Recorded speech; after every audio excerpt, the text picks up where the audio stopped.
ዓለም አቀፍ የቀዳማይ ልጅነት ጉባኤ መዘጋጀቱና መድረኩም ላይ መገናኘታችን በቀዳማይ ልጅነት ልማት ላይ የዓለም ማህበረሰብ የሰጠውን ትኩረት ያሳያል። ይህ ጉባኤ ለኢትዮጵያና ለመዲናችን አዲስ አበባ ብቻ ሳይሆን ለአፍሪካና ለዓለም ህፃናት፣ ለወላጆች፣ ለአሳዳጊዎች፣ ለማህበረሰብና ለሌሎች አካላት ሁሉ ትልቅ እድል ነው።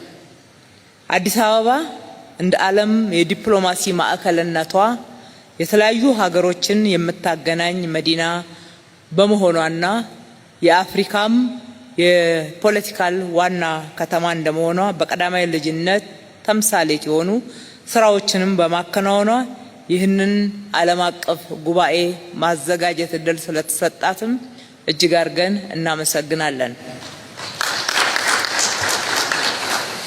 ክቡር ምክትል ጠቅላይ ሚኒስትር፣ ክቡራትና ክቡራን፣ አዲስ አበባን ህፃናትን ለማሳደግ ምርጧ የአፍሪካ ከተማ እናደርጋታለን የሚል የአሻራ ስራ እንዲኖረን አቅደን ከጽንስ እስከ 6 ዓመት ዕድሜ ባሉ ህፃናት ላይ መዋለ ንዋይ በማፍሰስና በመስራት አንድ ከተማ ሊያደርገው የሚገባው በጣም አስፈላጊ ኢንቨስትመንት መሆኑን በማመን በመስራትና አመርቂ ውጤቶችንም በማስመዝገብ የዛሬው ምዕራፍ ላይ መድረስ ችለናል።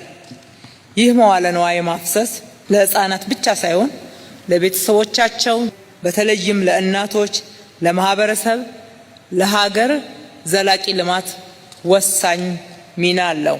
በመሆኑም በከተማችን መሰረታዊ ለውጥ ለማምጣት እንደነ ቢግ ዊን ፊላንትሮፒ ካሉትና ከሌሎች አጋር ድርጅቶችም ጋራ በቅርበት አብረን እንሰራለን።